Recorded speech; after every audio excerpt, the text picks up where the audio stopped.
버스가 급정거하며 사람들이 앞으로 쏠렸어요. 서 있던 노인의 손이 손잡이에서 미끄러졌고 그 순간 세상이 빙글빙글 돌기 시작했습니다. 왼쪽 가슴이 묵직하게 조여오고 왼팔로 저린 감각이 퍼져나갔어요. 괜찮으세요? 정신 잃지 마세요.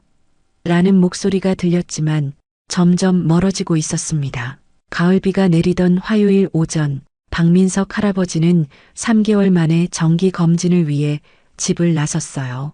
평소 같았으면 딸이 차로 데려다 줬겠지만 오늘은 정희가 승진 발표가 있다고 했기에 괜찮다. 내가 먼저 가볼게라며 혼자 버스를 타기로 했죠. 박 씨는 우산을 꼭 쥐고 버스 정류장으로 향했어요.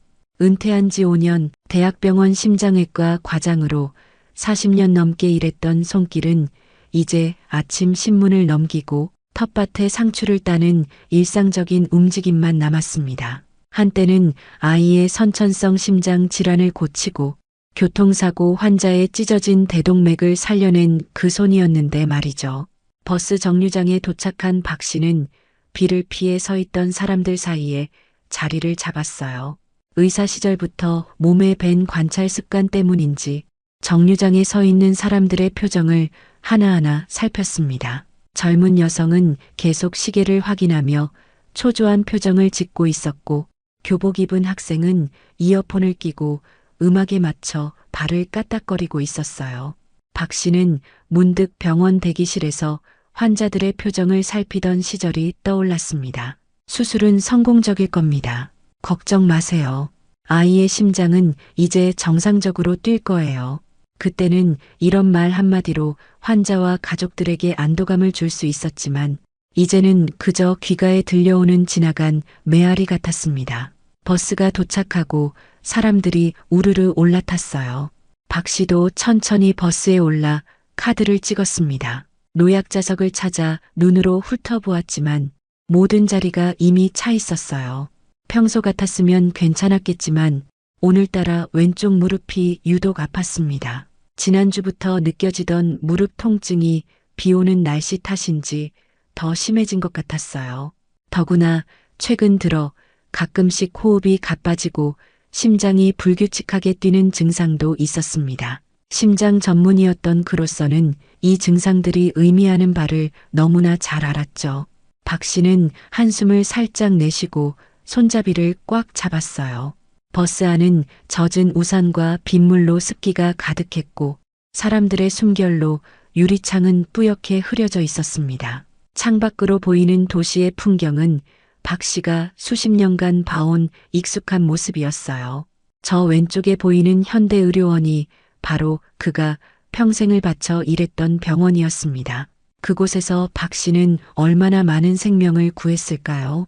특히 15년 전 심실 중격 결손증을 가진 아이의 수술은 지금도 의대 교과서에 실려 있었습니다. 남들은 불가능하다고 했던 수술이었지만 그 아이는 살아남았고 어디선가 건강하게 지내고 있을 거예요. 버스가 덜컹거릴 때마다 무릎에 실리는 체중이 부담스러웠습니다. 박 씨는 불편함을 느끼면서도 젊은 사람들에게 자리를 양보해 달라고 말하기가 쑥스러웠어요. 40년간 박 선생님으로 불리던 자존심이 아직 그에게 남아있었나 봅니다. 아픈 사람들을 치료하던 사람이 이제는 도움이 필요한 노인이 되었다는 현실이 조금 씁쓸하게 느껴졌어요. 버스가 신호에 걸려 서자 박 씨는 창밖으로 병원 입구를 바라보았습니다. 오늘 검진 결과가 어떨지 조금 걱정되었어요. 최근 들어 가슴이 답답하고 숨이 가빠지는 증상이 더 자주 나타났거든요. 밤에는 갑자기 숨이 막히는 느낌에 깨기도 했습니다. 의사로서 이런 증상이 신부전의 전조일 수 있다는 것을 알고 있었지만 정확한 진단을 받아보고 싶었어요. 그리고 솔직히 말하자면 병원에 가는 것이 그에게는 일종의 외출이자 사람들을 만나는 기회이기도 했습니다. 은퇴 후에는 만나는 사람들이 점점 줄어들었어요. 동료 의사들은 각자의 바쁜 삶이 있었고 딸 정희는 승진을 앞두고 더 바빠졌으며 이웃들과도 그저 인사만 나누는 정도였습니다. 가끔은 그 고독함이 숨을 막히게 했어요. 버스가 다시 출발하며 속도를 내기 시작했습니다. 창밖으로 비가 더 세차게 내리기 시작했고 도로는 점점 더 미끄러워졌어요. 박 씨는 손잡이를 조금 더 꽉 잡았습니다. 그때였어요.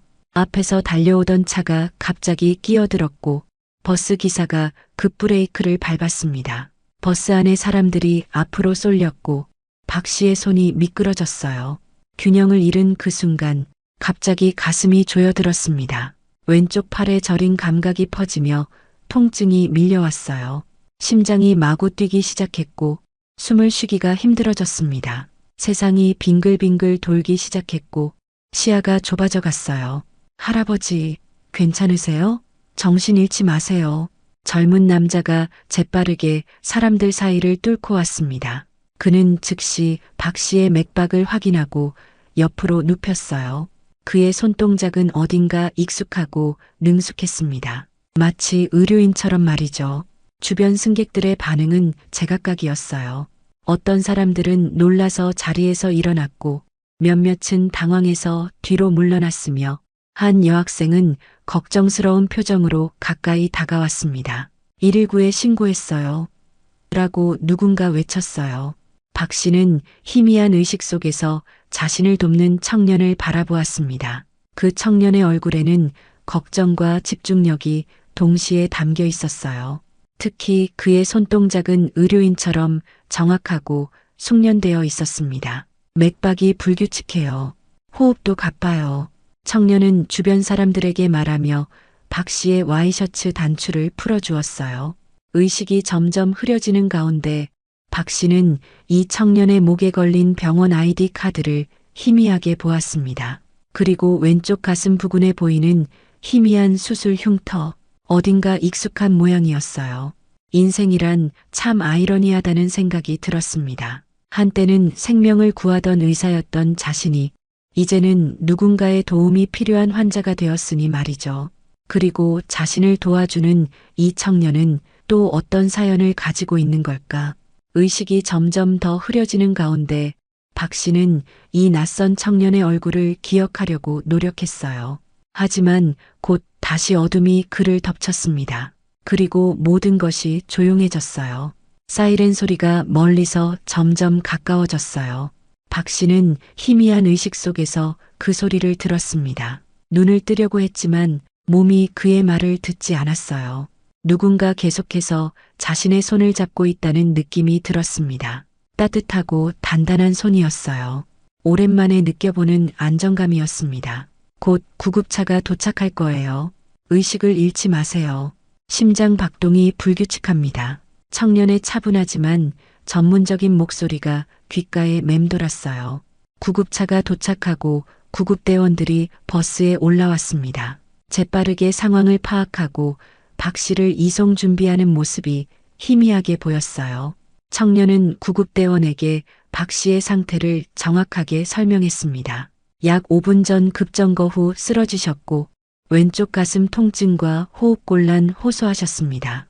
왼팔 저림 증상도 있고 맥박 불규칙하며 의식이 명료하지 않습니다. 전형적인 급성 관상 동맥 증후군으로 보입니다. 마치 훈련된 의료인처럼 전문 용어를 사용하며 정확하게 전달했어요. 구급대원은 청년에게 환자와의 관계를 물었습니다. 청년은 그저 같은 버스에 탄 승객일 뿐이라고 대답했어요. 그럼에도 자신이 현대의료원 의료진이며 병원까지 동행하겠다고 했습니다. 그의 목소리에는 단순한 직업적 의무 이상의 무언가가 담겨 있었어요. 박 씨는 들것에 실려 버스에서 내려졌습니다. 가을비는 여전히 내리고 있었어요. 비에 젖지 않도록 구급대원들이 재빠르게 구급차로 그를 옮겼습니다. 청년도 뒤따라 구급차에 올랐어요. 박 씨는 흔들리는 구급차 안에서 희미한 의식을 되찾았습니다. 천장에 달린 형광등이 깜빡이는 것이 보였어요. 익숙한 광경이었습니다. 40년간 의사로 일하며 얼마나 많은 응급 이송 중인 환자를 진료했던가. 이제는 자신이 그 자리에 있다는 사실이 낯설게 느껴졌어요. 박 씨는 시선을 돌려 옆에 앉아 있는 청년을 보았습니다. 젊은 남자는 걱정스러운 표정으로 자신을 내려다보고 있었어요. 그제야 청년의 얼굴을 제대로 볼 수 있었습니다. 30대 초반으로 보이는 청년은 단정한 차림새의 지적인 인상을 가지고 있었어요. 그의 목에는 병원 아이디 카드가 걸려 있었습니다. 김준호, 현대의료원 심장내과 전문의. 박 씨는 그 이름을 머릿속에 새겼어요. 목에 걸린 아이디 카드를 보니 준호는 자신이 평생을 바쳐 일했던 바로 그 병원에 근무하고 있었습니다. 이 우연의 일치가 신기했어요. 준호는 박 씨가 깨어난 것을 알아채고 안도의 표정을 지었습니다. 괜찮으세요? 곧 병원에 도착합니다. 걱정 마세요. 현대의료원은 심장질환 치료가 최고니까요. 의사답게 차분하게 안심시키는 말투였어요. 박 씨는 말을 하려 했지만 목이 너무 말랐고 가슴은 여전히 답답했습니다. 대신 고개를 살짝 끄덕이는 것이 그가 할 수 있는 전부였어요. 심장이 여전히 불규칙하게 뛰고 있다는 것을 느낄 수 있었습니다. 의사로서 그는 자신의 상태가 좋지 않다는 것을 잘 알고 있었어요. 구급차는 사이렌을 울리며 빠르게 병원을 향해 달렸습니다. 준호는 계속해서 박 씨의 상태를 확인했어요. 맥박을 재고 산소 포화도를 살피는 모습이 매우 전문적이었습니다. 마침내 구급차가 병원 응급실 앞에 도착했어요. 문이 열리고 응급실 의료진들이 재빠르게 박 씨를 응급실로 이송했습니다. 준호도 함께 들어가며 의료진에게 상황을 설명했어요. 급성 관상동맥 증후군 의심됩니다. ECG 검사와 심장효소 검사 즉시 필요합니다. 응급실 의사와 간호사들이 분주하게 움직이며 그의 상태를 확인하기 시작했어요. 이 모든 상황이 박 씨에게는 너무나 익숙하면서도 낯설었습니다. 지금까지는 항상 환자를 돌보는 입장이었는데 이제는 자신이 그 환자가 된 것이었으니까요. 그때 한 여성 간호사가 준호를 발견하고 놀란 표정을 지었어요. 준호, 오늘 오후 컨퍼런스 발표 준비해야 하지 않아? 준호는 간단히 상황을 설명했습니다. 출근길에 버스에서 발생한 일과 환자의 상태를 전달했어요. 미경이라는 이름의 그 간호사는 준호의 여자친구였습니다. 미경은 곧바로 전문적인 모습으로 돌아와 박 씨의 상태를 살폈어요. 혈압 145에 95, 맥박 불규칙, 산소 포화도 93%. 의료진은 재빠르게 심전도 검사와 혈액 검사를 진행했습니다. 응급실 의사가 검사 결과를 보고 진단을 내렸어요.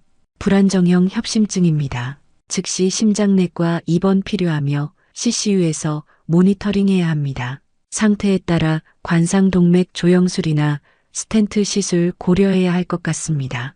박 씨는 그 말을 듣자 쓴웃음이 났어요.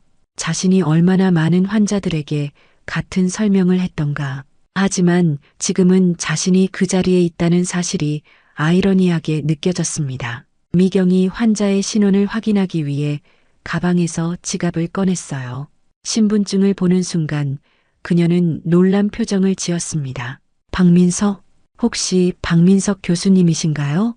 박 씨는 고개를 끄덕였어요. 미경은 준호에게 신분증을 보여주었습니다. 준호의 얼굴이 창백해졌어요. 그는 신분증을 보더니 마치 유령이라도 본 듯한 표정을 지었습니다. 박민석 교수님, 정말 그분이신가요? 박 씨는 의아한 표정으로 준호를 바라보았어요. 이 청년이 자신을 알고 있다는 사실이 의외였습니다. 박 씨는 의사에게 자신도 이 병원 심장외과 의사였다고 말했어요. 5년 전 은퇴했지만 40년간 이 병원에서 심장수술을 집도했다고 설명했습니다. 응급실 의사는 놀란 표정을 지었어요. 박민석 교수님이라며 존경의 뜻을 표했습니다. 심장외과의 전설적인 의사로 의대생들도 다 아는 분이라고 말했어요. 이 과정 내내 준호는 말없이 박 씨를 바라보고 있었습니다. 그의 눈에는 복잡한 감정이 어려 있었어요. 응급실에서의 처치가 끝나고 박 씨는 병실로 옮겨지게 되었습니다. 의료진은 심장내과 병동의 집중치료실로 그를 이송했어요. 준호는 미경과 잠시 복도에서 대화를 나누었습니다. 내 컨퍼런스는 신경 쓰지 마. 다른 선생님께 부탁드릴게. 나는 박 교수님을 직접 돌봐야 해. 미경은 의아한 표정을 지었어요. 왜 그렇게 신경 쓰는 거야? 다른 담당이가 있잖아. 준호의 표정은 진지했습니다. 내가 직접 담당하고 싶어. 개인적인 이유가 있어. 미경은 준호의 표정을 보더니 더 묻지 않았어요. 하지만 그녀의 눈빛에는 의문이 가득했습니다. 박 씨가 병실에 안정을 취한 후 준호가 진료를 위해 들어왔어요. 박 씨는 문득 딸 정희가 걱정될 것 같아 전화를 해야겠다고 생각했습니다. 하지만 휴대폰이 버스에 두고 온 것을 깨달았어요. 제 휴대폰이 버스에 있는 것 같은데 딸에게 연락해야 합니다. 준호는 미소를 지으며 가방을 내밀었어요. 이미 가져왔습니다. 버스 기사님께서 보관하고 계셨어요. 제가 설명드리고 받아왔습니다. 박 씨는 감사의 마음을 표현했습니다. 준호의 이런 세심한 배려가 의아하게 느껴졌어요. 보통은 응급 상황에서 도움을 준 후 각자의 길을 가는 것이 일반적인데 준호는 계속해서 박 씨를 신경 쓰고 있었기 때문입니다. 박 씨가 가방에서 휴대폰을 꺼내 딸에게 연락한 후 준호에게 그 이유를 물었어요. 왜 저를 이렇게 특별히 신경 쓰시는 건가요? 게다가 제 이름을 아시는 것 같은데. 준호는 잠시 망설이더니 병상 옆에 앉았습니다. 그리고 천천히 셔츠의 버튼을 2개 풀었어요. 왼쪽 가슴에는 수술 흉터가 있었습니다. 독특한 Y자 모양의 흉터였어요.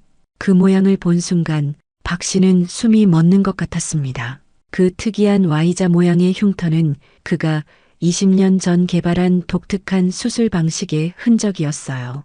심실 중격 결손증을 위한 특수 수술 기법으로 일반적인 수술보다 회복이 빠르고 후유증이 적은 혁신적인 방법이었습니다. 그 수술법으로 살린 환자는 30명 정도에 불과했어요. 준호는 조용히 말했습니다. 저는 20년 전 10살 때 선천성 심장 질환으로 사망 위기에 처했습니다. 모든 의사들이 포기했지만 박 교수님께서 새로 개발한 수술법으로 제 생명을 구해주셨어요. 박 씨는 깊은 충격에 빠졌습니다. 20년 전 수술 장면이 마치 어제 일처럼 선명하게 떠올랐어요. 중증 심실 중격 결손증을 가진 10살 소년. 대형 병원에서도 수술을 포기한 케이스였습니다. 부모의 간절한 요청으로 맡게 된 사례였고, 당시 박 씨가 연구 중이던 새로운 수술법을 처음으로 적용했던 케이스였어요. 12시간에 걸친 긴 수술이었습니다. 의료진 모두가 지쳐갈 때도 박 씨는 포기하지 않았어요. 마침내 수술이 성공했을 때 그 안도감과 성취감은 평생 잊지 못할 기억이었습니다. 그 아이가 바로 지금 눈앞에 서 있는 준호라는 사실이 믿기지 않았어요. 그 후 저는 박 교수님을 롤모델로 삼아 의사가 되기로 결심했습니다. 의대에 진학해서 교수님의 모든 논문을 찾아 읽었고 교수님처럼 심장 분야를 선택했습니다. 준호의 눈에는 감사의 눈물이 맺혔어요. 외과 의사가 되고 싶었지만 어릴 때 수술로 인한 체력 문제로 내과를 선택했습니다. 하지만 언젠가 교수님을 만나 감사 인사를 드리고 싶었어요. 박 씨는 감격스러운 마음에 준호의 손을 꼭 잡았습니다. 의사로서 가장 보람찬 순간은 자신이 살린 환자가 건강하게 자라 멋진 성인이 된 모습을 보는 것이라고 생각했어요. 그리고 그 환자가 다시 자신을 구하게 될 줄은 꿈에도 몰랐습니다. 인생이 그리는 원은 참으로 신비로웠어요. 그래서 출근길에 버스에서 쓰러진 분이 박 교수님인 줄 몰랐지만 응급처치를 하면서도 왠지 익숙한 느낌이 들었습니다. 병원에서 신분증을 보고 알게 되었을 때는 정말 믿기지 않았어요. 미경이 병실로 들어왔습니다. 그녀는 준호를 부르러 왔다고 했어요. 전화가 왔다는 것이었습니다. 나가면서 미경은 박 씨에게 살짝 웃어 보였어요. 준호가 늘 말했어요. 언젠가 은인을 만나면 꼭 감사 인사를 드리고 싶다고. 그 기회가 이렇게 찾아올 줄은 몰랐네요. 준호가 나간 후 박 씨는 병실 창문으로 보이는 하늘을 바라보았습니다. 아직도 구름이 잔뜩 끼어 있었지만 비는 그쳤어요. 그는 인생의 놀라운 인연에 대해 생각했습니다. 은퇴 후 가끔씩 느끼던 공허함과 쓸쓸함이 오늘 이 우연한 만남으로 조금은 채워진 것 같았어요. 그날 밤 박 씨는 병실에 누워 많은 생각에 잠겼습니다. 인생의 신비로운 연결고리에 대해, 그리고 우리가 서로에게 미치는 영향에 대해 생각했어요. 창밖으로 어둠이 깊어갔지만 박 씨의 마음은 오랜만에 밝고 따뜻했습니다. 내일 딸 정희가 병원에 오기로 했어요. 그리고 준호는 자신이 직접 박 씨의 주치의를 맡겠다고 했습니다. 도움을 주었던 의사가 환자가 되고 환자였던 아이가 의사가 되어 은인을 돌보게 된 이 상황이 참으로 묘했습니다. 인생이란 참 알 수 없는 여정이구나 라는 생각이 들었어요. 3일 후 박 씨는 퇴원 준비를 마쳤습니다. 의사들이 처방한 약을 받고 주의사항을 들은 후 병실 마지막 정리를 하고 있었어요. 검사 결과는 다행히 심각한 심근경색은 아니었지만 불안정형 협심증으로 진단되었습니다. 40년 동안 이런 진단을 수없이 내려온 입장에서 이제는 그 진단을 받는 쪽이 된 현실이 묘하게 느껴졌어요. 의사로서 박 씨는 이제 규칙적인 약 복용과 안정적인 생활이 필요하다는 것을 누구보다 잘 알고 있었어요. 스타틴, 베타 차단제, 항혈소판제, 한때는 수많은 환자에게 설명하던 약들이 이제는 자신의 것이 되었습니다. 정희가 병원에 와서 퇴원 수속을 도왔습니다. 승진 발표 직후라 피곤해 보였지만 아버지의 건강 상태를 걱정하는 눈빛이 역력했어요. 이제부터는 제가 자주 들여다볼게요. 그동안 너무 바빴다는 핑계로 자주 찾아뵙지 못했네요. 정희는 아버지의 짐을 챙기며 미안한 마음을 표현했습니다. 박 씨는 따뜻한 미소를 지으며 괜찮다는 듯 딸의 손을 꼭 잡았어요. 자식 걱정은 늘 부모의 몫이지 자식에게 걱정을 끼치고 싶지 않았습니다. 퇴원 준비를 마무리할 즈음 준호가 병실에 들어왔어요. 흰 가운을 입고 청진기를 목에 건 모습이 전문적이고 든든해 보였습니다. 20년 전 수술대 위에 누워있던 작은 소년이 이제는 한 명의 당당한 의사가 되어 자신을 바라보고 있다는 사실이 감회롭게 느껴졌어요. 퇴원 준비는 다 되셨나요? 약 처방과 주의사항은 다 설명받으셨죠? 박 씨는 고개를 끄덕이며 감사 인사를 전했어요. 처방대로만 잘 따르면 대부분 증상이 조절됩니다라는 말이 목까지 차올랐지만 지금은 자신이 그 말을 해줄 위치가 아니라는 것을 깨달았습니다. 준호는 박 씨에게 자신의 연락처가 적힌 명함을 건넸습니다. 언제든 불편하시거나 궁금한 점이 있으시면 연락주세요. 정기적인 후속 진료도 필요합니다. 특히 니트로글리세린은 항상 소지하셔야 합니다. 그의 진심 어린 태도가 단순한 의사의 의무를 넘어선 것임을 박 씨는 느낄 수 있었어요. 자신도 한때 특별히 신경 쓰던 환자들이 있었지만 준호의 배려는 그 이상의 것이 담겨 있었습니다. 정희는 준호에게 아버지를 도와준 것에 대해 거듭 감사 인사를 했습니다. 특히 버스에서의 응급 처치가 없었다면 상황이 더 심각해졌을 거라며 고마움을 표현했어요. 준호는 겸손하게 그저 의무를 다했을 뿐이라고 대답했지만 박 씨와의 특별한 인연에 대해서는 정희 앞에서 언급하지 않았습니다. 그의 배려가 느껴지는 순간이었어요. 박 씨가 병원을 나서려는 순간 문득 준호에게 말했어요. 다음 주 화요일 시간이 괜찮다면 점심이라도 같이 하면 어떨까요? 제대로 감사 인사를 드리고 싶습니다. 이런 제안을 하는 것이 오랜만이라 목소리가 살짝 떨렸습니다. 준호의 얼굴에 환한 미소가 번졌습니다. 그는 기꺼이 그러겠다며 화요일 점심 약속을 잡았어요. 박 씨는 정희의 차를 타고 집으로 돌아왔습니다. 차 창문 밖으로 보이는 도시의 풍경이 이전과 다르게 느껴졌어요. 마치 새로운 눈으로 세상을 보는 것 같았습니다. 사흘 전 심장 발작으로 쓰러졌던 그 순간 삶의 끝을 보는 듯 했지만 이제 다시 시작하는 기분이었어요. 차 안에서 정희가 물었습니다. 아버지, 약은 제가 한번 정리해 드릴까요? 요즘 앱으로 약 복용 시간 알려주는 것도 있어요. 박 씨는 웃으며 고개를 저었습니다. 내가 40년간 의사였는데 그 정도는 할 수 있지. 그리고 20년 전 자신이 살린 그 소년이 이제는 의사가 되어 자신을 구했다는 사실이 여전히 놀라웠습니다. 정희가 박 씨를 집에 데려다 주고 식재료를 냉장고에 채워 넣었어요. 비상시 연락 방법을 다시 한번 확인하고 집안의 위험 요소들을 점검했습니다. 아버지, 욕실 매트가 미끄러워 보여요. 내일 미끄럼 방지 매트로 바꿔드릴게요. 정희는 이틀에 한 번씩 들르겠다고 약속했어요. 직장이 바빠도 아버지의 건강이 더 중요하다며 단호하게 말했습니다. 박 씨는 딸에게 부담을 주기 싫었지만 그 따뜻한 배려가 고마웠어요. 그러면서도 자신의 독립성이 조금씩 줄어드는 것 같아 복잡한 심정이었습니다. 혼자 살던 시간이 길어지면서 가끔은 외로움을 느꼈기 때문입니다. 화요일이 되자 박 씨는 설레는 마음으로 준비했어요. 준호와의 점심 약속이 기다려졌습니다. 병원 근처 조용한 식당에서 만나기로 했어요.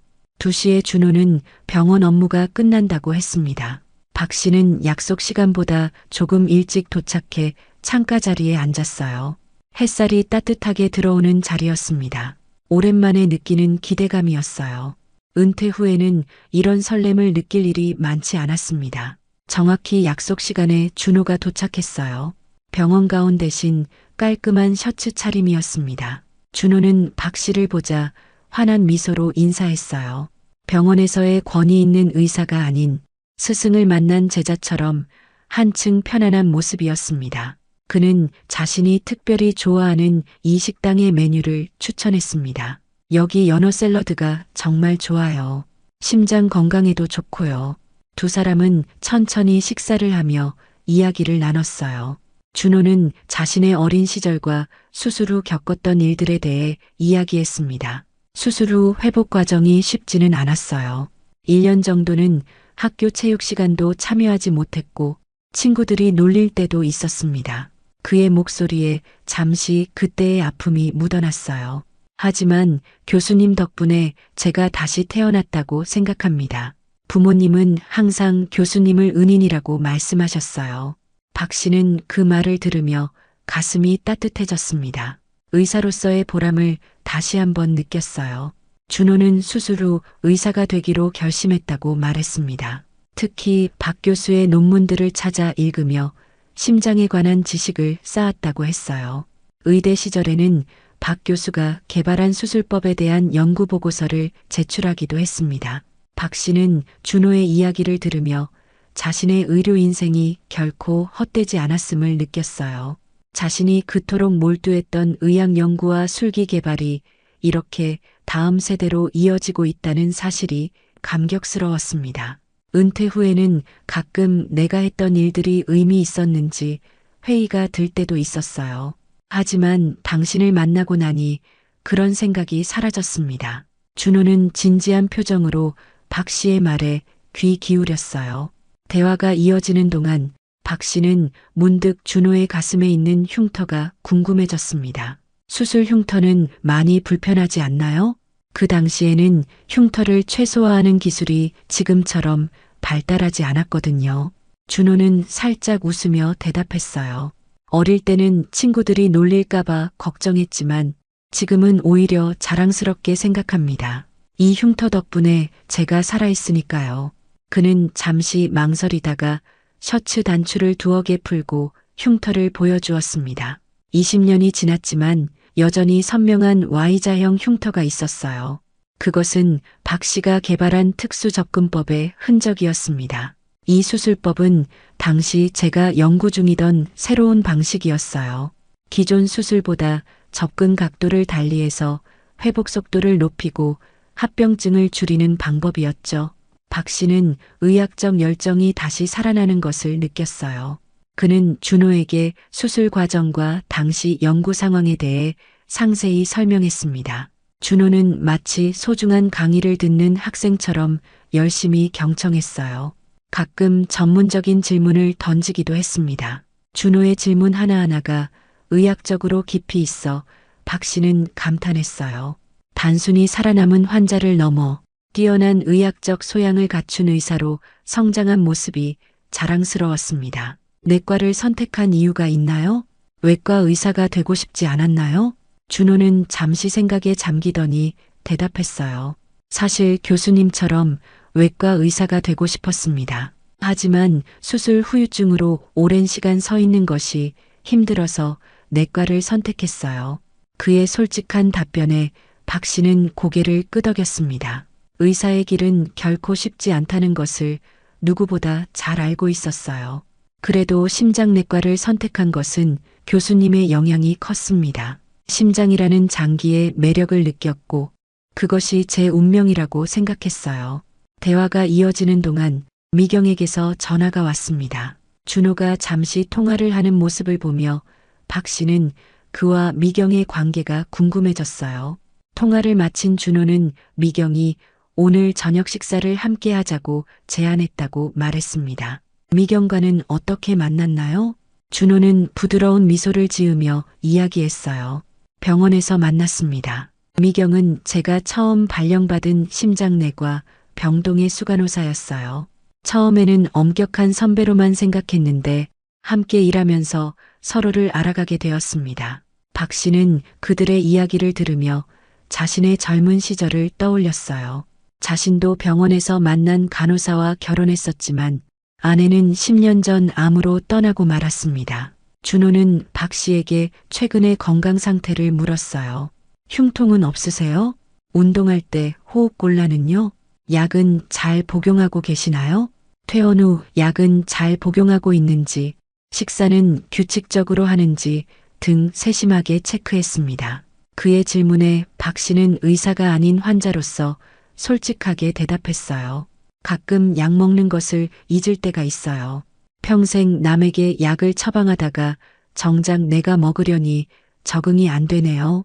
자신이 환자들에게 이런 말을 들었을 때 느꼈던 답답함이 이제는 이해가 되었습니다. 준호는 약 복용의 중요성을 다시 한번 강조했습니다. 교수님, 불안정형 협심증에서는 약물 수능도가 재발과 직결됩니다. 특히 아스피린과 스타틴은 절대 걸으면 안 돼요. 그의 진지한 표정에서 박 씨는 자신의 젊은 시절 모습을 보는 것 같았습니다. 약 복용 알림 앱을 깔아드릴까요?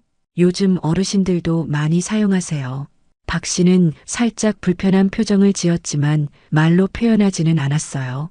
대화를 나누다 보니 어느새 2시간이 훌쩍 지나 있었습니다. 준호는 오후에 병원으로 돌아가야 한다며 미안해했어요. 박 씨는 괜찮다며 준호의 손을 꼭 잡았습니다. 오늘 이렇게 시간 내줘서 고마워요. 덕분에 오랜만에 의미 있는 대화를 나눈 것 같습니다. 준호는 오히려 자신이 감사하다며 정중히 인사했어요. 헤어지기 전 준호는 다음 주 정기 검진 일정을 잡았습니다. 자신이 직접 진료하겠다고 했어요. 교수님, 저희 집사람 미경도 교수님을 꼭 만나보고 싶어 합니다. 다음에는 3사람이 함께 식사해요. 박 씨는 기쁘게 그러자고 대답했습니다. 준호와 헤어진 후 박 씨는 집으로 가는 길에 공원에 들렀어요. 가을 햇살이 따뜻하게 내리쬐는 공원 벤치에 앉아 오늘 있었던 일을 곱씹어 보았습니다. 은퇴 후 처음으로 의사로서의 자부심을 다시 느낀 하루였어요. 자신이 살린 생명이 이렇게 훌륭한 의사로 성장하여 다시 자신을 구했다는 사실이 경이로웠습니다. 인생이란 참 신비로운 여정이라는 생각이 들었어요. 공원 벤치에서 일어나 집으로 향하던 그때 갑자기 가슴이 답답해지기 시작했습니다. 왼쪽 가슴에서 시작된 압박감이 턱과 왼팔로 퍼져나갔어요. 숨이 가빠지고 차가운 식은땀이 흘렀습니다. 얼마 전 버스에서 느꼈던 그 익숙한 통증이 다시 찾아온 것이었어요. 의사로서 박 씨는 이것이 협심증 발작임을 분명히 알았습니다. 떨리는 손으로 가방에서 니트로글리세린을 꺼내 혀 밑에 넣었어요. 벤치에 다시 앉아 깊게 숨을 들이마시며 호흡을 조절했습니다. 다행히 몇 분 후 증상이 완화되었어요. 잠시 벤치에 앉아있던 박 씨는 휴대폰을 꺼내 준호에게 전화할까 생각했습니다. 화면에 준호의 번호까지 눌렀지만 결국 통화 버튼을 누르지 못했어요. 그들에게 걱정을 끼치고 싶지 않았습니다. 더구나 정희는 승진한 직후라 더 바빠질 텐데 부담을 주고 싶지 않았어요. 내가 40년 동안 의사였는데 이 정도는 혼자서도 충분히 관리할 수 있어. 박 씨는 혼잣말로 중얼거리며 집으로 향했습니다. 그러나 의사로서 그는 이 증상이 위험한 신호라는 것을 너무나 잘 알고 있었어요. 환자였다면 즉시 병원에 가라고 조언했을 상황이었습니다. 집에 도착한 박 씨는 약통들을 정리하기 시작했습니다. 아스피린, 클로피도그렐, 아토르바스타틴, 메토프롤롤. 평생 남에게 처방해온 약들을 하나씩 분류했어요. 하지만 약봉지 하나를 떨어뜨리자 작은 알약들이 바닥에 흩어졌습니다. 몸을 숙여 약을 주우려는데 다시 가슴이 조여오는 느낌이 들었어요. 겨우 의자에 앉아 심호흡을 했습니다. 평생 남에게 처방해온 약을 이제는 자신이 먹고 있다는 현실이 아이러니했어요. 그는 주전자에 물을 올리고 창가에 앉았습니다. 아내가 없는 집은 여전히 쓸쓸했습니다. 오늘 준호를 만나 대화를 나눈 것이 마음에 큰 위안이 되었어요. 문득 그는 자신의 진료 기록을 찾아보고 싶다는 생각이 들었습니다. 오래된 서재에서 개인 의료 일지를 꺼냈어요. 의사로 일하는 동안 특별했던 케이스들을 기록해둔 일지였습니다. 20년 전 페이지를 넘기자 준호의 수술 기록이 나왔어요. 김준호 10세, 심실 중격 결손증 중증. 당시 수술 전후 상황과 환자 상태를 꼼꼼히 기록한 내용이었습니다. 의사로서의 자신감과 긴장감이 동시에 담긴 필체가 그대로 남아 있었어요. 수술 성공 후의 기쁨도 간결하게 적혀 있었습니다. 환자 상태 안정적, 새로운 수술법 성공적으로 적용, 추후 연구 지속 필요. 그 짧은 문장 뒤에 얼마나 많은 감정이 담겨 있었는지 이제와 돌이켜보니 새삼 느껴졌어요. 일지를 덮고 창밖을 바라보는데 전화벨이 울렸습니다. 정이었어요. 아버지, 어떻게 지내세요? 약은 잘 드시고 계신가요? 박 씨는 모든 것이 괜찮다고 대답했습니다. 오늘 있었던 준호와의 만남에 대해서도 간략히 이야기했어요. 하지만 공원에서 있었던 가슴 통증 에피소드는 말하지 않았습니다. 내일 저녁에 들를게요. 제가 음식도 좀 해갈게요. 정희의 따뜻한 목소리에 박 씨는 마음이 편안해졌어요. 전화를 끊고 창가에 다시 앉았습니다. 어느새 해가 저물고 있었어요. 하늘이 붉게 물들어가는 모습이 아름다웠습니다. 그는 문득 생각했어요. 의사로서 많은 생명을 구했지만 정작 자신의 건강은 소홀히 해왔다는 것을. 심장내과 동료들에게 정기 검진을 받으라던 조언을 바쁘다는 핑계로 얼마나 미뤄왔던가요? 이제 자신을 걱정해주는 딸과 예상치 못한 새인연 준호가 있다는 사실이 감사하게 느껴졌습니다. 하지만 동시에 그들에게 부담이 되고 싶지 않은 마음도 강했어요. 평생 독립적으로 살아온 그에게 누군가에게 의존한다는 것은 쉽지 않은 일이었습니다. 특히 준호의 어르신들도 많이 사용하세요라는 말이 자꾸 귓가에 맴돌았어요. 자신이 이제 어르신이 되었다는 현실을 인정하기 힘들었습니다. 내일부터는 약을 더 규칙적으로 먹어야겠다. 공원에서 있었던 일은 아무에게도 말하지 말자. 박 씨는 다짐하며 내일의 아침을 맞을 준비를 했어요. 창밖으로 어둠이 깊어가고 있었습니다. 일주일이 지났습니다. 날씨는 더욱 쌀쌀해졌고 가을은 깊어가고 있었어요. 박 씨는 창가에 앉아 허브차를 마시며 일기를 쓰고 있었습니다. 의사 시절부터 해온 습관이었어요. 그날의 특별한 사례나 생각들을 기록하는 것. 평생 환자 상태를 차트에 기록하던 손이 이제는 자신의 건강 상태를 메모하고 있다는 사실이 아이러니했습니다. 그는 펜을 꾹 쥐며 적었어요. 혈압 165에 95, 가슴 압박감 간헐적, 왼팔 저림 증가, 수면 중 호흡곤란 3회. 철저하게 증상을 기록하는 습관은 의사에서 환자가 된 지금도 여전했습니다. 그러나 오늘 아침 그는 펜을 들고 있는 손이 평소보다 더 많이 떨리는 것을 느꼈어요.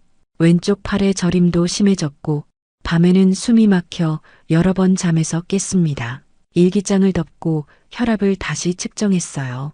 180에 100.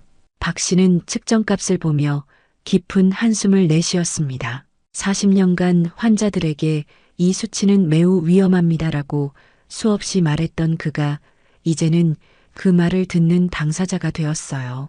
의학적 지식은 그에게 이 상황이 얼마나 심각한지 너무도 정확히 알려주고 있었습니다. 약통을 열어 아침 약을 꺼냈어요.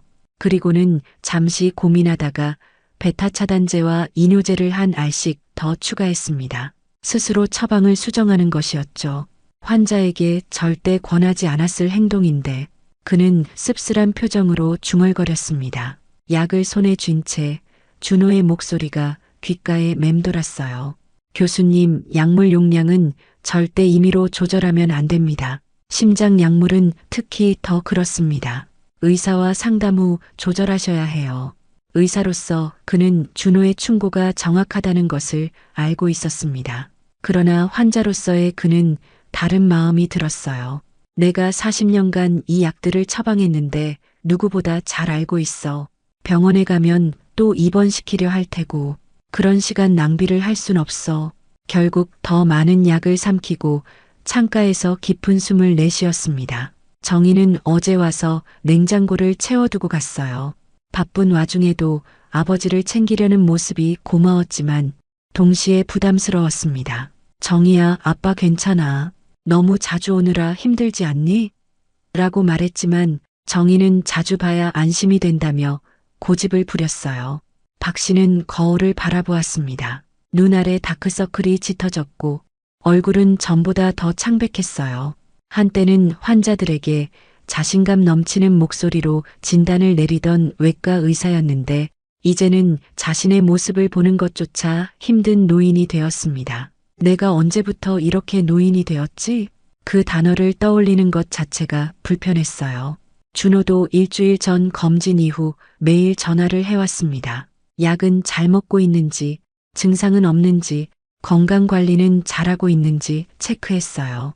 어제는 스마트폰 앱으로 약 복용 시간을 관리하는 방법을 알려주겠다며 제안했습니다. 어르신들도 많이 사용하세요. 쉽게 설치해 드릴게요. 그 말을 듣는 순간 박 씨는 마음속 깊은 곳에서 반발심이 일어나는 것을 느꼈어요. 어르신들이라는 말이 꼭 자신을 다른 세계의 사람처럼 분류하는 것 같았습니다. 평생 의학 기술의 최전선에서 일했던 그가 이제는 기본적인 스마트폰 앱도 도움 없이 사용하기 어려운 어르신이 되었다는 현실이 받아들이기 힘들었어요. 결국 박 씨는 모든 것이 괜찮다고만 대답했습니다. 공원에서 있었던 발작은 어느 누구에게도 말하지 않았어요. 준호에게 그저 약간의 가슴 통증이 있었다고만 얘기했고 니트로글리세린을 복용했다고만 설명했습니다. 그러나 실제로는 증상이 점점 심해지고 있었어요. 아침 식사를 거의 하지 못했습니다. 식욕이 없었고 물만 마셔도 가슴이 답답했기 때문이에요. 이제는 짧은 거리를 걷는 것도 숨이 차고 힘들었습니다. 의사로서의 지식은 이런 증상들이 신부전이 악화되고 있다는 신호라는 것을 명확히 알려주고 있었어요. 그러나 환자로서의 그는 이 현실을 받아들이기 싫었습니다. 평생 다른 사람들의 문제를 해결해준 의사가 이제 와서 남에게 의존할 순 없지. 자존심일까요? 아니면 부담을 주기 싫은 마음일까요? 그보다 더 깊은 두려움이었을지도 모릅니다. 병으로 인해 독립성을 잃고 타인에게 의존해야 하는 노인이 된다는 현실에 대한 두려움. 평생 힘들어하는 환자들을 도왔지만 그들의 심리적 고통을 진정으로 이해하게 된 것은 바로 지금이었어요. 핸드폰이 울렸습니다. 준호였어요. 교수님, 오늘 어떻게 지내세요? 어제 말씀하신 가슴 통증은 좀 나아지셨나요? 박 씨는 괜찮다고 대답했습니다. 그런데 말을 하는 중에 갑자기 숨이 가빠오기 시작했어요. 마치 누군가가 가슴을 단단히 조이는 것 같았습니다. 교수님, 괜찮으세요? 숨소리가 이상한데요? 준호의 목소리가 점점 걱정스러워졌어요. 조금 숨이 가쁜데 괜찮을 거야. 박 씨는 간신히 대답했습니다. 평생 차분한 목소리로 진단을 내리던 그 입에서 이제는 불안한 환자의 목소리가 나오고 있었어요. 지금 바로 구급차 부를게요. 교수님 주소가 북악동 31번지 맞죠? 박 씨는 황급히 전화를 끊었습니다. 아니, 그럴 필요 없어. 과민 반응일 뿐이야. 괜찮아질 거야. 하지만 준호는 이미 전화를 끊고 아마도 구급차를 부르고 있을 거라고 생각했어요. 박 씨는 불안한 마음에 소파에 앉아 심호흡을 하기 시작했습니다. 정말 구급차가 온다면 얼마나 낭패일까요? 이웃들의 이목도 신경 쓰였고 무엇보다 응급환자라는 꼬리표가 붙는 것이 두려웠어요. 평생 응급실에서 생명을 구하던 의사가 이제는 그 응급실로 실려가는 환자가 된다는 사실이 받아들이기 힘들었습니다. 바로 그때 초인종이 울렸어요. 이렇게 빨리 구급차가 올 리가 없는데 문을 열어보니 준호가 서 있었습니다. 교수님, 다행히 병원 근처에 있었어요. 구급차보다 제가 먼저 왔네요. 준호의 얼굴에는 걱정과 안도가 뒤섞여 있었어요. 의사 가운을 입은 채로 달려온 듯 했습니다. 그 모습이 20년 전 수술실에서 자신의 모습과 겹쳐 보였어요. 한때 자신이 그랬듯이 지금 준호는 생명을 구하기 위해 모든 것을 제쳐두고 달려온 것입니다. 역할이 완전히 뒤바뀐 순간이었어요. 준호 씨, 정말 괜찮아요. 그냥 약간 숨이 가쁜 것뿐이에요. 이런 증상은 이전에도 있었고, 준호는 말을 듣지 않고 청진기를 꺼내 박 씨의 가슴에 대었습니다. 평생 남의 가슴에 청진기를 대던 의사가 이제는 진찰을 받는 환자가 되어 젊은 의사의 차가운 청진기 접촉에 움츠러드는 순간이었어요. 심잡음이 들립니다. 호흡음도 깨끗하지 않고요. 폐에 수분이 찬 것 같아요. 준호의 목소리에는 의사로서의 전문적 단호함이 묻어났습니다. 더 이상 존경하는 스승 앞에 선 제자가 아니라 환자 앞에 선 의사의 모습이었어요. 그는 재빠르게 맥박을 재고 혈압계를 꺼냈습니다. 190에 110. 교수님, 이 상태로는 즉시 입원하셔야 합니다. 그 말을 듣는 순간 박 씨의 내면에서 의사와 환자 사이에 갈등이 일어났어요. 의사로서의 그는 이 수치가 심각하다는 것을 알고 있었습니다. 그러나 환자로서의 그는 그 현실을 인정하고 싶지 않았어요. 박 씨는 불편한 표정을 지으며 준호의 손을 살짝 밀어냈습니다. 과잉 진료야. 내가 40년 동안 의사로 일했는데 이 정도는 스스로 관리할 수 있어. 그 순간 평생 처음으로 그는 환자들이 왜 의학적 조언을 무시하는지 이해하게 되었어요. 두려움, 부정, 자존심, 그동안 비합리적이라고만 생각했던 환자들의 행동이 이제는 너무도 이해가 되었습니다. 준호의 표정이 진지해졌어요. 교수님, 지금 상태는 급성 심부전으로 진행될 위험이 높습니다. 제가 교수님이라면 당장 환자를 입원시켰을 거예요. 그 말은 과거 박 씨가 자신의 제자들에게 했던 말과 너무도 닮아 있었습니다. 의사와 환자, 스승과 제자 사이의 긴장감이 방 안에 감돌았어요. 내가 얼마나 많은 환자를 봐왔는지 알아? 이 정도 증상은 휴식과 약물 조절로 충분히 관리 가능해. 박 씨의 목소리에는 자존심과 고집이 묻어났습니다. 평생 다른 사람의 생명을 책임지던 그가 이제는 자신의 생명조차 스스로 책임질 수 없다는 현실을 인정하기 싫었어요. 준호는 잠시 침묵했습니다. 아마도 그는 자신의 스승이자 은인, 그리고 지금은 환자인 사람을 어떻게 대해야 할지 고민하고 있었을 겁니다. 그때 박 씨의 전화기가 울렸어요. 정이었습니다. 준호는 전화를 건네주었고 박 씨는 자신의 상태가 나빠지고 있다는 사실을 딸에게 어떻게 말해야 할지 망설였어요. 아버지, 괜찮으세요? 목소리가 이상한데요? 역시 딸은 금방 알아차렸습니다. 괜찮아, 정이야. 그냥 조금 피곤해서 그래. 박 씨가 대답했지만 준호가 갑자기 전화를 받아들었어요. 안녕하세요, 정희 씨. 저는 아버님의 주치의 김준호입니다. 지금 교수님 상태가 좋지 않아서 병원으로 모시고 가려고 합니다. 혹시 병원으로 오실 수 있을까요? 그 순간 방 안에 무거운 침묵이 내려앉았습니다. 박 씨는 분노와 당혹감이 뒤섞인 표정으로 준호를 바라보았어요. 의사와 환자, 스승과 제자, 노인과 젊은이, 마이너스 이 모든 관계가 충돌하는 복잡한 감정이 그의 눈에 담겨 있었습니다. 왜 그런 말을 하는 거야? 정희는 이제 승진해서 더 바빠질 텐데. 준호는 전화를 끊고 박 씨를 바라보았어요. 젊은 의사의 눈빛은 더 이상 존경하는 제자의 눈빛이 아니었습니다. 환자의 생명을 지키려는 의사의 확고한 눈빛이었어요. 교수님, 저도 의사입니다. 그리고 지금 당신은 환자예요. 가족들이 알 권리가 있습니다. 그 말은 마치 과거 박 씨가 환자 가족들에게 했던 말과 똑같았습니다. 40년 의사 생활에서 수없이 했던 말이 이제는 그가 듣는 말이 되었어요. 박 씨는 깊은 한숨을 내쉬었습니다. 평생 환자들에게 했던 말을 이제는 자신이 듣고 있다는 사실이 아이러니했어요. 내 몸은 내가 가장 잘 알아. 병원에 가면 또 여러 검사하고 약 조절하고 그냥 집에서 쉬면 나아질 거야. 준호의 표정이 복잡해졌습니다. 전문가로서의 판단과 스승에 대한 존경 사이에서 갈등하는 것 같았어요. 그러다 문득 결심한 듯 목소리를 낮추며 말했습니다. 교수님, 20년 전 제가 10살 때 부모님이 모든 병원에서 수술 불가 판정을 받았을 때 유일하게 교수님만이 저를 포기하지 않았습니다. 그때 교수님이 하셨던 말씀 기억하세요? 박 씨는 잠시 생각에 잠겼어요. 그 순간 20년 전 수술실의 기억이 생생하게 떠올랐습니다. 절망에 빠진 부모님과 불안해하는 어린 준호의 모습, 그리고 자신이 자신감 있게 했던 말. 모든 생명은 포기할 가치가 없다. 그랬던 것 같네. 준호는 고개를 끄덕였어요. 그렇습니다. 그리고 교수님의 생명도 포기할 가치가 없어요. 제발 병원에 가시죠.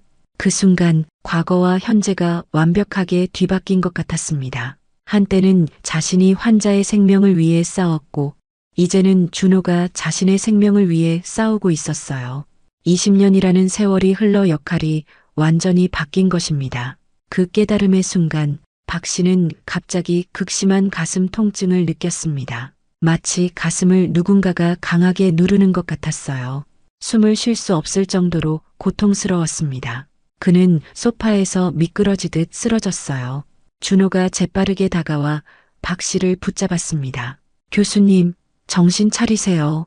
준호는 즉시 전화기를 꺼내 119에 전화했어요. 급성 심근경색 의심 환자, 70세 남성, 기존에 불안정형 협심증 진단받았고 현재 심한 흉통과 호흡곤란 있습니다. 북악동 31번지로 구급차 보내주세요. 그의 목소리는 떨리면서도 분명했습니다. 한때 자신의 생명을 구했던 의사의 생명을 이제는 자신이 구하려는 순간 준호는 재빠르게 박 씨의 와이셔츠 단추를 풀고 넥타이를 느슨하게 했습니다. 그리고 가방에서 니트로글리세린을 꺼내 박 씨의 혀 밑에 넣어 주었어요. 교수님, 제 말 들리시나요? 호흡을 깊게 하세요. 박 씨는 희미한 의식 속에서 준호의 목소리를 들었습니다. 통증으로 인해 식은땀이 온몸을 적셨어요. 삶과 죽음의 경계에 서 있는 것 같은 느낌이었습니다. 평생 많은 환자들의 생명을 구해왔지만 이제는 자신의 생명이 한 젊은 의사의 손에 달려 있었어요. 의사에서 환자로, 스승에서 제자로, 강한 독립적인 사람에서 도움이 필요한 사람으로 그 변화를 받아들이는 것이 이렇게 어려울 줄은 몰랐습니다. 준호는 계속해서 박 씨의 상태를 확인하며 침착하게 대처했어요. 한때 박 씨가 그랬던 것처럼 지금 준호는 생명을 구하기 위해 모든 전문성을 발휘하고 있었습니다. 구급차 곧 옵니다. 조금만 버티세요, 교수님. 준호의 목소리가 점점 멀어지는 것 같았어요. 의식이 흐려지며 박 씨는 눈을 감았습니다. 그 순간 그는 20년 전 수술실의 기억을 떠올렸어요. 어린 준호의 심장을 수술하던 그 긴박했던 12시간. 그때는 자신이 준호의 생명을 구했지만 이제는 반대로 준호가 자신의 생명을 구하려 하고 있었습니다. 인생이 그리는 원은 신비로운 동시에 완벽했어요. 멀리서 점점 가까워지는 구급차 사이렌 소리가 들렸습니다. 마지막 의식이 사라지기 전 박 씨는 준호의 얼굴에서 자신의 젊은 시절 모습을 보는 것 같았어요. 열정과 사명감으로 가득 찬 의사의 모습. 이제 그 모습이 준호에게로 이어졌다는 생각에 마음이 편안해졌습니다. 그리고 모든 것이 암흑 속으로 사라졌어요. 흰색 천장이 보였습니다. 높게 매달린 형광등 불빛이 희미하게 깜빡이고 있었어요. 박 씨는 천천히 눈을 떴습니다. 온몸이 무거웠고 왼쪽 팔에는 주사 바늘이 꽂혀 있었어요. 심전도 모니터에 일정한 삐 소리가 병실에 울려 퍼졌습니다. 40년간 그 소리를 들으며 환자를 치료했는데 이제는 그 소리가 자신의 심장 박동을 알려주고 있었어요. 의사였던 자신이 중환자 침대에 누워 있다는 현실이 비현실적으로 느껴졌습니다. 의식이 돌아오셨군요. 준호의 목소리가 들렸습니다. 그는 흰 가운을 입고 차트를 확인하며 박 씨의 침대 옆에 서 있었어요. 박 씨는 입을 열려고 했지만 목이 너무 말라 소리가 잘 나오지 않았습니다. 준호가 물을 따라 조심스럽게 마시게 해주었어요. 36시간 동안 의식이 없으셨습니다. 급성 심근경색이었어요. 다행히 제때 응급처치가 이루어져 심각한 손상은 없습니다. 준호의 목소리는 침착했지만 눈빛에는 안도감이 역력했어요. 의학적 용어들이 이제는 자신의 상태를 묘사하는 단어가 되었다는 사실이 낯설었습니다. ST 분절 상승, 심근 효소 수치, 심실 기능. 평생 다른 환자들에게 설명했던 용어들이 이제는 자신의 현실이 되어 있었어요. 박 씨는 주변을 둘러보았습니다. 중환자실의 모습이 낯설지 않았어요. 수많은 환자를 돌보던 곳에 이제는 그가 누워 있다는 사실이 묘하게 느껴졌습니다. 정희가 문을 열고 들어왔어요. 며칠 밤을 새운 듯 얼굴이 지쳐 보였지만 아버지가 깨어난 것을 보고 안도의 미소를 지었습니다. 아버지, 정말 걱정 많이 했어요. 그녀는 박 씨의 손을 조심스럽게 잡았어요. 손에 힘을 주어 살짝 담내하는 것이 박 씨가 할 수 있는 전부였습니다. 정희의 눈에는 피로와 함께 복잡한 감정이 어려 있었어요. 승진 직후 찾아온 아버지의 위기 상황. 독립적이던 아버지가 이렇게 취약한 모습으로 누워있는 현실이 그녀에게도 큰 변화였을 것입니다. 준호는 침착하게 상황을 설명했어요. 응급실에 도착 직후 심장 카테터 시술을 받았고 관상동맥에 스텐트를 삽입했다고 했습니다. 근육 손상을 최소화하기 위해 골든타임 내에 시술이 이루어졌다고 덧붙였어요. 전문가로서 박 씨는 이 설명이 의미하는 바를 정확히 알고 있었습니다. 자신의 심장 일부가 영구적으로 손상되었다는 것을, 이제 평생 약물 치료가 필요하다는 것을 말이죠. 앞으로는 약물 요법과 함께 생활습관 개선이 매우 중요합니다. 그리고 혼자 지내시는 것도 당분간은 위험할 것 같습니다. 의사로서 준호의 말이 옳다는 것을 박 씨는 잘 알고 있었어요. 수없이 많은 환자들에게 똑같은 조언을 했던 그가 이제는 그 말을 듣는 쪽이 되었습니다. 하지만 여전히 그의 마음 한구석에는 불편함이 자리 잡고 있었어요. 누군가에게 의존해야 한다는, 더 이상 스스로를 완전히 책임질 수 없다는 현실을 인정하기가 여전히 어려웠습니다. 정희가 말했어요. 아버지가 태어나면 자신의 집에서 함께 지내자고 제안했습니다. 제 아파트에 방이 하나 더 있어요. 당분간만이라도 함께 지내면 어떨까요? 승진했지만 업무 조정에서 재택근무도 가능해요. 정희의 목소리에는 간절함이 묻어났습니다. 평소 바쁜 직장 생활 중에도 아버지에 대한 걱정이 있었을 텐데 이번 일을 계기로 그 감정이 더 강해진 것 같았어요. 박 씨는 망설였습니다. 딸에게 부담을 주고 싶지 않았고 무엇보다 자신의 독립성을 잃는 것이 두려웠어요. 정희야, 내 생활이 있는데 아빠가 방해될 것 같아. 정희의 눈에 눈물이 고였습니다. 아버지, 항상 저 걱정만 하셨잖아요. 제가 어릴 때부터 바쁘셔도 항상 챙겨주셨는데 이제는 제가 아버지를 돌볼 차례예요. 그녀의 말에는 어린 시절부터 쌓인 감사와 사랑이 담겨 있었어요. 의사라는 직업이 가족에게 주었던 부재와 희생에 대한 보답의 마음이 느껴졌습니다. 정희는 이어서 말했어요. 사실 아버지가 쓰러졌다는 전화를 받았을 때 제 세상이 무너지는 것 같았어요. 승진은 중요하지 않았어요. 아버지가 안 계시면. 그녀의 목소리가 흔들렸습니다.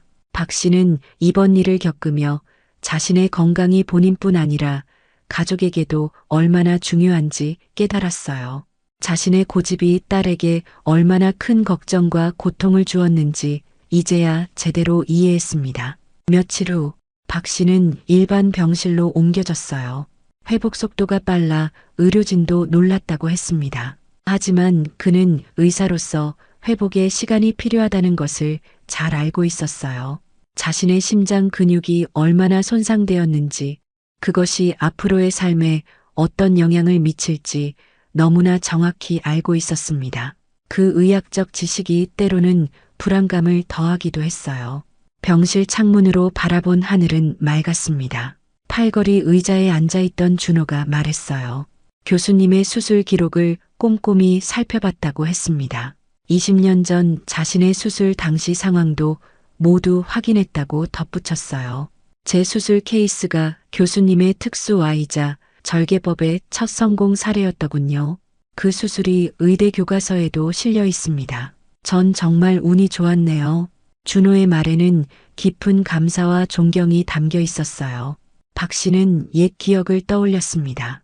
당시에는 모두가 불가능하다고 했던 그 수술, 새로운 접근법에 대한 확신이 있었기에 시도했고 12시간의 사투 끝에 결국 성공했었어요. 기억나요. 당시 병원 역사상 가장 어려운 케이스 중 하나였지. 포기하고 싶은 순간도 있었어. 박 씨의 목소리가 감정에 복받쳐 흔들렸습니다. 의사로서 느꼈던 그 책임감과 절박함이 생생하게 떠올랐어요. 그때는 준호의 생명을 구하기 위해 모든 전문성과 용기를 발휘했던 순간이었습니다. 준호는 자신의 흉터를 가리키며 말했어요. 이 흉터 덕분에 심장내과 의사로서의 사명감을 잊지 않을 수 있었다고 했습니다.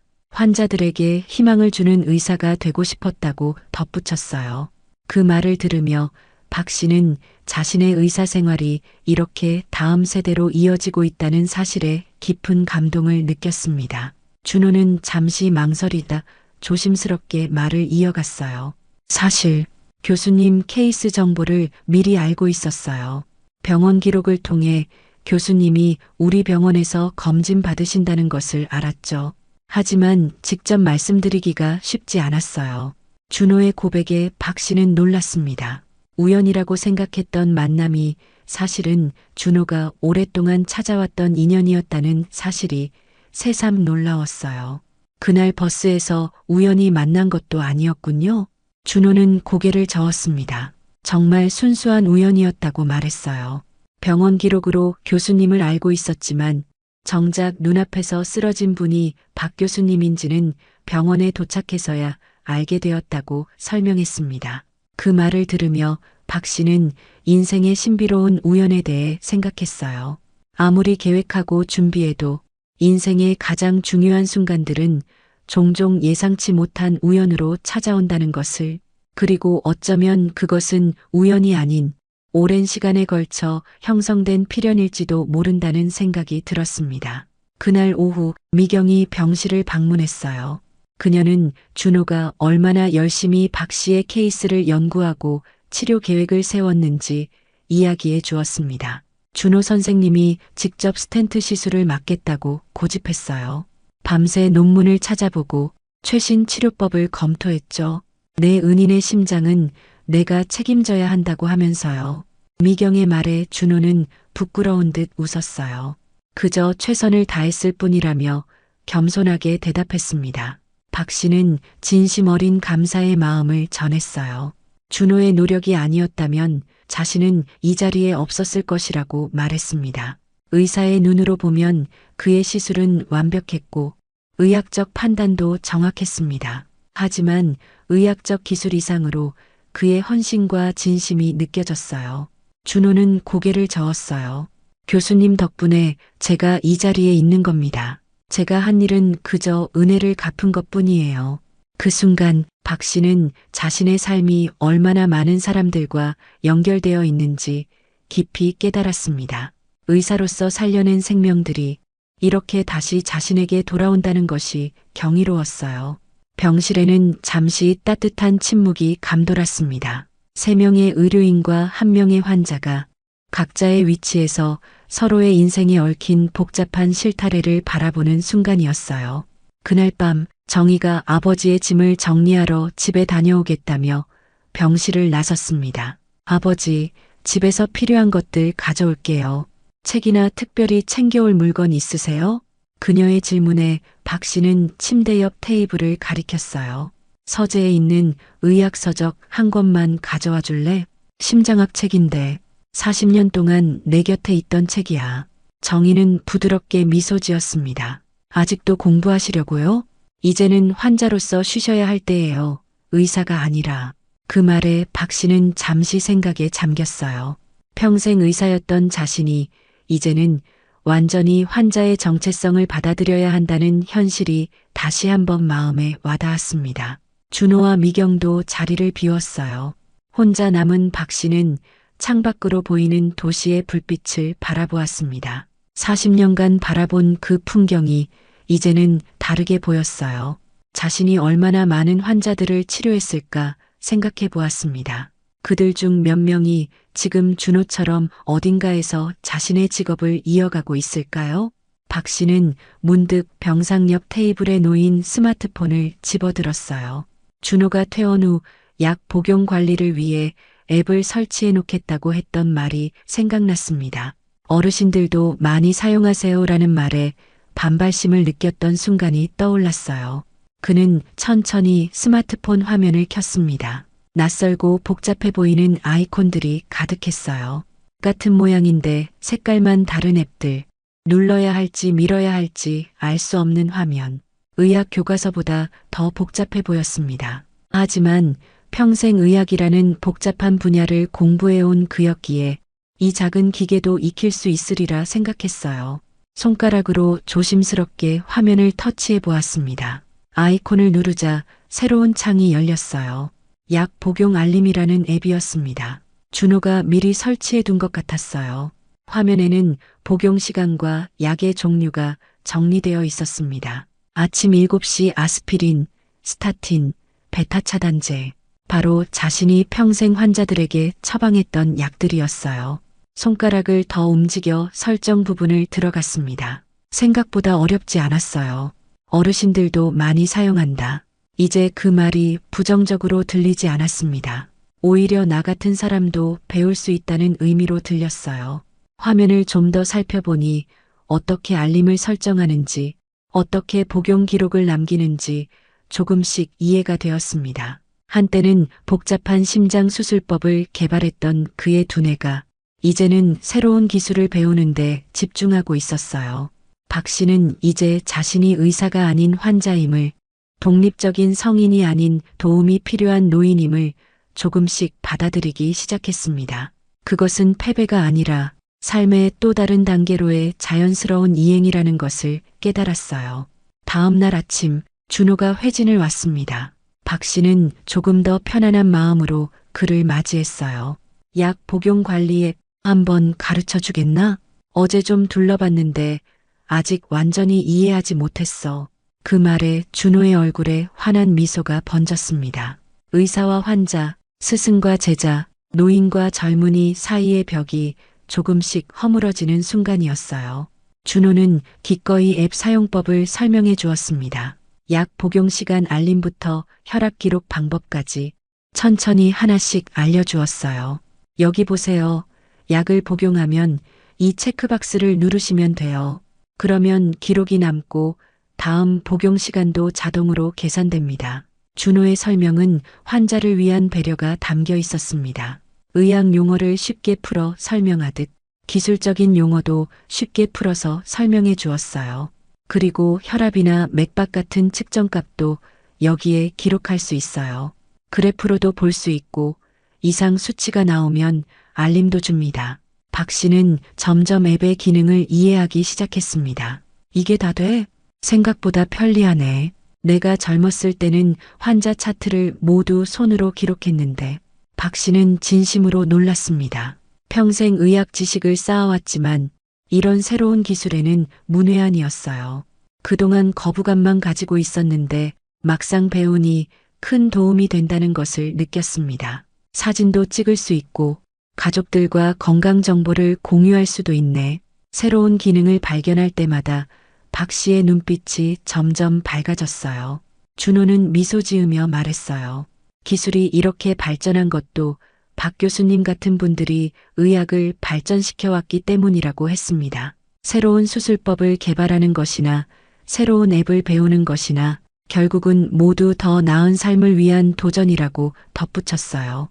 교수님, 이런 앱은 환자의 자기 관리 능력을 높여주죠.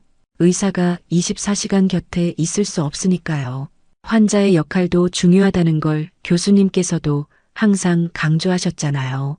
그 말을 들으며 박 씨는 세대 간의 단절이 아닌 연결의 가능성을 보았습니다. 젊은 세대와 노년 세대가 서로에게 배우고 가르치며 함께 성장할 수 있다는 깨달음이었어요.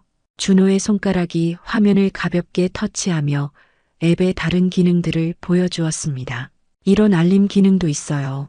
정혜 씨에게도 같은 앱을 깔면 아버님이 약을 제때 복용하셨는지 확인할 수 있고요. 박 씨는 잠시 생각에 잠겼습니다. 한때는 그런 감시가 불편하게 느껴졌을 텐데 이제는 그것이 딸의 걱정을 덜어줄 수 있는 방법으로 보였어요. 정희한테 도움이 될 것 같네. 그 아이가 걱정이 많으니까. 퇴원 날짜가 다가왔습니다. 정희는 아버지를 자신의 집으로 모시고 가기 위한 준비를 마쳤어요. 박 씨의 집에서 필요한 물건들을 가져왔고 자신의 아파트 남는 방을 아버지를 위해 정리했습니다. 아버지가 편하게 지내실 수 있도록 침대도 높이 조절되는 걸로 바꿨어요. 욕실에도 안전바를 설치했고요. 정희의 목소리에는 설렘과 걱정이 뒤섞여 있었어요. 처음으로 아버지를 보살피는 입장이 된 딸의 복잡한 감정이 느껴졌습니다.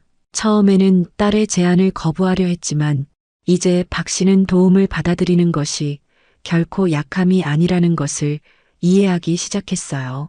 오히려 도움이 필요할 때 그것을 인정하는 것이 더 큰 용기일 수 있다는 것을. 정희야, 고마워. 아빠가 많이 걱정했지만 내 도움을 받아들이는 것도 내가 배워야 할 일이구나. 그 말에 정희의 눈에 눈물이 고였습니다. 항상 강하고 독립적이던 아버지의 변화가 그녀에게는 감동적으로 다가왔나 봅니다. 준호와 미경도 자주 방문하겠다고 약속했어요. 준호는 의학적 조언을, 미경은 간호 도움을 제공하겠다고 했습니다. 우리가 세 번째 가족이 될게요, 교수님. 미경의 따뜻한 말에 박 씨의 마음이 젖어들었습니다. 퇴원 전날 밤, 박 씨는 준호에게 작은 봉투를 건네주었어요. 내가 가장 소중하게 여기던 청진기야. 40년 동안 사용한 것이지. 이제는 내가 가지고 있으면 좋겠다. 준호는 감격스러운 표정으로 봉투를 받았습니다. 그의 눈에는 눈물이 고였어요. 평생 간직하겠습니다, 교수님. 준호는 청진기를 조심스럽게 목에 걸었습니다. 마치 의사로서의 사명을 다시 한번 확인하는 것처럼 보였어요. 그 모습을 보며 박 씨는 자신의 의학적 여정이 준호를 통해 계속 이어진다는 사실에 뿌듯함을 느꼈습니다. 헤어지는 자리에서 준호가 말했어요. 다음 주부터 정기적인 가정 방문 진료를 하겠다고 했습니다. 그리고 주말에는 미경과 함께 저녁 식사를 하자고 제안했어요. 이제 우리는 그냥 의사와 환자가 아니라 가족 같은 사이니까요. 교수님이 제게 새 생명을 주셨듯이 저도 교수님께 제 지식과 경험을 나누고 싶습니다. 준호의 말에 박 씨는 따뜻한 미소를 지었습니다. 평생 많은 환자를 치료했지만 이렇게 깊은 인연으로 이어진 경우는 처음이었어요. 그날 밤 병실 창문으로 밤하늘의 별들이 빛나고 있었습니다. 박 씨는 자신의 인생이 얼마나 많은 다른 인생들과 얽혀 있는지 생각했어요. 의사로서의 삶은 끝났지만 이제 그는 새로운 관계와 역할 속에서 또 다른 삶을 시작하고 있었습니다. 처음에는 거부했던 노인이라는 정체성을 이제는 천천히 받아들이고 있었어요. 그것은 끝이 아닌 새로운 시작이었습니다. 환자로서, 도움이 필요한 노인으로서, 그리고 가르침을 주는 동시에 배움을 받는 사람으로서의 새로운 정체성. 박 씨는 침대에 누워 스마트폰 화면을 한 번 더 들여다보았습니다. 약 복용 알림이 떠 있었어요. 손가락으로 복용 완료 버튼을 눌렀습니다. 작은 성취감이 느껴졌어요. 창밖으로 동이 트기 시작했습니다. 새로운 하루의 시작.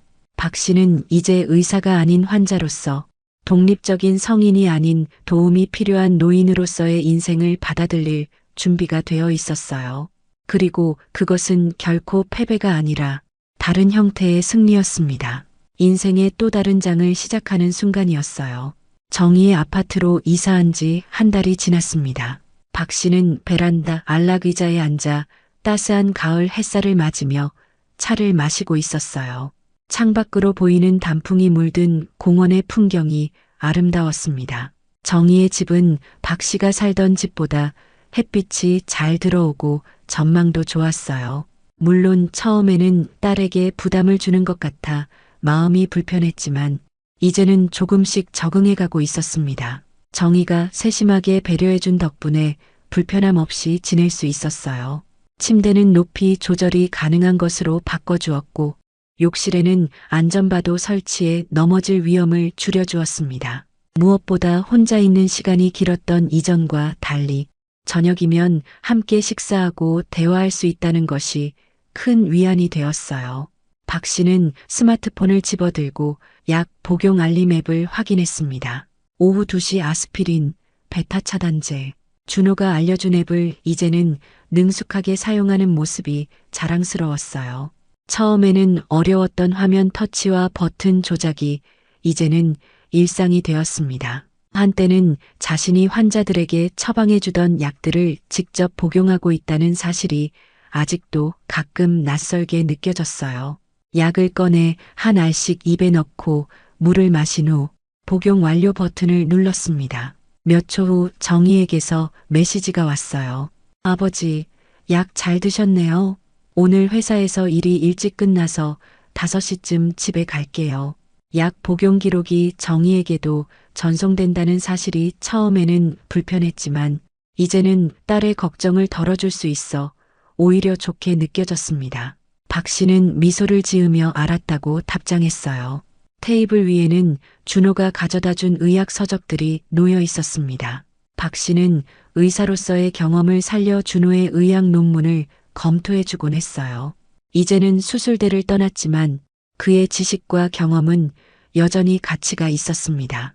특히 심장 판막 질환에 관한 준호의 최신 연구는 박 씨의 40년 경험이 빛을 발하는 분야였어요. 수술 기법은 발전했지만 기본 원리는 여전히 그가 연구했던 내용을 기반으로 했기 때문입니다. 저녁 무렵 초인종 소리가 들렸어요. 현관문을 열자 준호와 미경이 서 있었습니다. 두 사람은 약속대로 주말마다 박 씨를 찾아와 함께 시간을 보냈어요. 오늘은 특별히 집들이와 건강 회복을 축하하는 자리라며 작은 케이크를 가져왔습니다. 교수님, 오늘은 특별한 날이니까 단 것 조금은 괜찮아요. 물론 한 조각만이지만요. 준호의 말에 박 씨는 웃음을 지었어요. 평생 환자들에게 했던 말을 이제는 자신이 듣고 있다는 사실이 여전히 묘하게 느껴졌습니다. 미경은 부엌으로 들어가 정희와 함께 저녁 식사 준비를 도왔고 준호는 박 씨와 함께 베란다에 앉았어요. 박 씨는 지난주에 검토해준 준호의 논문에 대해 이야기했습니다. 내가 제안한 접근법은 흥미롭지만 나라면 좀 더 보수적인 방식으로 시작해 볼 것 같아. 특히 고령 환자의 경우 회복 속도가 핵심이니까. 준호는 진지하게 경청하며 메모를 했어요. 자신이 살린 소년이 이제는 뛰어난 의사가 되어 새로운 의학 지식을 만들어가는 모습이 자랑스러웠습니다. 준호는 박 씨의 건강 상태도 체크했어요. 혈압은 안정적인지, 가슴 통증은 없는지, 약은 잘 복용하고 있는지 확인했습니다. 이제는 의사와 환자라는 관계를 넘어 서로를 돌보는 가족 같은 사이가 되어 있었어요.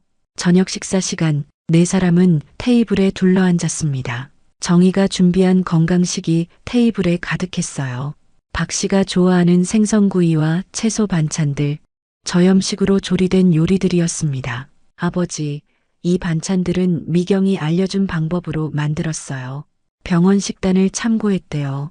딸의 세심한 배려가 감동적이었습니다. 식사를 하며 네 사람은 저마다의 일상을 나누었어요. 정희는 회사에서 있었던 재미있는 에피소드를 들려주었고, 미경은 병원에서 만난 환자들의 이야기를 나누었습니다. 준호는 다음 주에 발표할 연구 계획을 설명했고, 박 씨는 요즘 텃밭에서 기르고 있는 허브에 대해 이야기했어요. 세대와 경험이 다른 네 사람이 모여 만드는 따뜻한 대화의 시간이었습니다. 식사 후 정희가 케이크에 초를 꽂았어요. 박 씨의 건강 회복을 축하하는 자리였습니다. 준호는 마치 공식 선언을 하듯 진지하게 말했어요. 이제 우리는 혈연을 넘어선 특별한 인연으로 맺어진 가족입니다. 20년 전 교수님이 제 생명을 구해주셨고, 이제는 제가 교수님의 건강을 돌볼 수 있게 되었으니까요. 미경은 감동스러운 눈빛으로 덧붙였습니다. 병원에서 마주하는 수많은 환자 중에도 이렇게 깊은 인연으로 이어지는 경우는 드물어요. 우리는 정말 특별한 관계입니다. 정희는 아버지 곁에 이렇게 든든한 지원군이 생겨 안심이 된다며 기쁨을 표현했어요.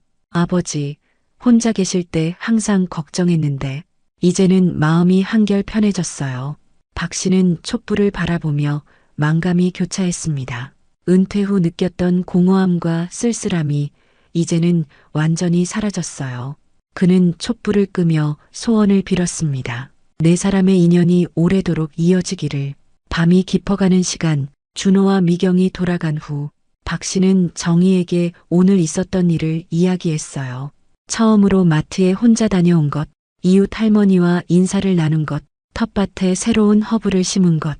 작은 일상이었지만 심장 발작 후 다시 얻은 평범한 일상이 얼마나 소중한지 깨닫게 되었다고 말했습니다. 정희는 아버지의 회복된 모습에 안도의 미소를 지었어요. 승진 직후 아버지가 쓰러지셨을 때 그 어떤 직함도 중요하지 않았어요. 그때 깨달았죠. 정말 소중한 건 함께하는 시간이라는 걸요.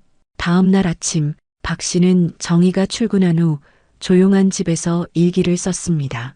오늘로 심장 발작 후 2달이 지났다. 의사에서 환자로, 독립적인 사람에서 도움이 필요한 사람으로의 전환이 쉽지는 않았다. 하지만 이 과정을 통해 새로운 깨달음을 얻었다. 펜을 잠시 멈추고 창밖을 바라보았어요. 평생 환자들에게 조언했던 것들을 이제야 진정으로 이해하게 되었다. 약을 제때 먹는 것의 중요성, 몸의 신호에 귀 기울이는 것, 그리고 필요할 때 도움을 청하는 용기. 그는 계속해서 적었습니다. 내가 살린 한 생명이 다시 나를 살렸다. 인생이란 서로 돕고 의지하며 함께 성장하는 여정임을 깨달았다. 평생 독립적으로 살아왔지만 사실 우리는 모두 서로에게 의존하고 있다는 것을 이제야 알게 되었다. 마지막 문장을 쓰며 박 씨는 깊은 생각에 잠겼어요. 앞으로 남은 시간은 나를 필요로 하는 이들에게 내 경험과 지혜를 나누며 살고 싶다. 수술대에서는 내려왔지만 아직 세상에 기여할 수 있는 방법이 있을 것이다. 일기를 마치고 박 씨는 스마트폰을 집어들었어요. 준호가 보내준 링크를 열었습니다. 퇴직 의사들이 온라인으로 의학 상담을 해주는 봉사 프로그램이었어요. 평생 의사로 살아온 경험을 새로운 방식으로 나눌 수 있는 기회였습니다. 아직 내가 도울 수 있는 일이 있겠지. 잠시 고민하다 참가 신청 버튼을 눌렀어요. 창밖으로 가을 햇살이 따뜻하게 내리쬐고 있었습니다. 박 씨는 약속 시간에 맞춰 약을 복용하고 복용 완료 버튼을 눌렀어요. 한때는 익숙하지 않던 이 작은 기계가 이제는 든든한 동반자가 되어 있었습니다. 거실벽에 걸린 사진을 바라보았어요. 지난주 네 사람이 함께 찍은 사진이었습니다. 서로 다른 세대, 다른 경험을 가진 네 사람이 특별한 인연으로 맺어져 이제는 하나의 가족이 되어 있었어요. 박 씨는 깊은 감사함을 느꼈습니다. 인생의 황혼기에 찾아온 이 새로운 인연들이 그에게 두 번째 삶을 선물해 준 것 같았어요. 오늘도 그는 의사도 환자도 아닌 그저 인생의 또 다른 여정을 걷는 한 사람으로서 하루를 시작했습니다. 그리고 이 여정에 함께하는 소중한 인연들이 있다는 것이 무엇보다 큰 축복이었어요.